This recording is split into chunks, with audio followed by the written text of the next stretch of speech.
I'm here with Dan Conley. Orange fans, they know him, they love him, the star linebacker, former linebackers coach. Dan, thanks so much for joining us here. And obviously, you know, the big news of the day, it's official. Doug Marrone is now the head coach of the Buffalo Bills. Just your general thoughts on today's events.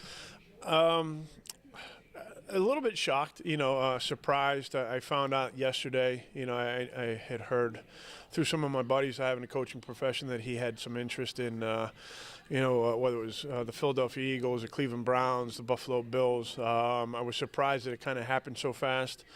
And then today with just some of the press release out there, it was a little bit of a shock. Some of the statements were made. I think about the players on the team and the kids and how they're dealing with it right now. I'm sure it's going to be a little bit of a difficult transition for them to kind of absorb what really just happened. So that's where I'm at with that. You mentioned the kids, the program as a whole. What does this mean for SU? What happens going forward with a head coaching change like this? I'm sure Daryl, and as far as I know, I thought Daryl had done a great job, re-signing Doug to a new contract after, his rumors had it that he'd interviewed with Tennessee in December, was offered a position.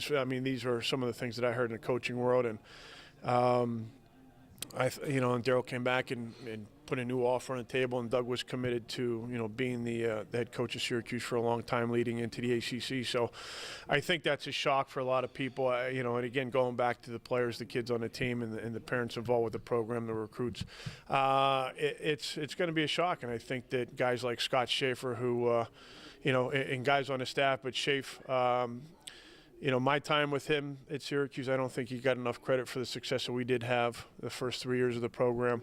They'll do a great job of managing the kids and getting them in the right mind frame and extending themselves to the families.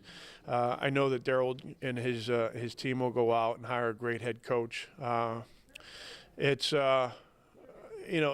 it means for Syracuse leading into the ACC, I kind of said something yesterday to Bud Poliquin, was it's time for them to make a commitment, and I know that they have initially started it with some of the renovations at Manley Fieldhouse. Those need to continue, and that'll allow good recruiters to bring in good prospects to Syracuse so that we could challenge in the ACC and be a BCS football program again, not just a 500 ball club. Right. You mentioned the prospects. Certainly you were there for the transition from Greg Robinson to Doug Marrone. How difficult is it for a program to transition, namely hanging on to recruits that may be committed to Doug Marrone, and again, indications it may be Scott Schaefer, but we don't know who the next head coach will be. How difficult is this transition period?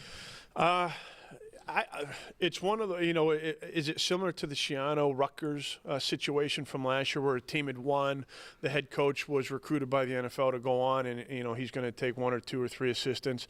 I don't know. It's not as if Syracuse was failing and the staff was fired and they're bringing a whole new staff in. So I'm sure Daryl will look within it first to see if he feels comfortable with any internal hires, and if he doesn't, he'll probably reach out to several Syracuse alum in the NFL, Matty Patricia, David Walker, those kind of guys, and then outside, there's a tremendous amount of candidates that would be have interest in this job.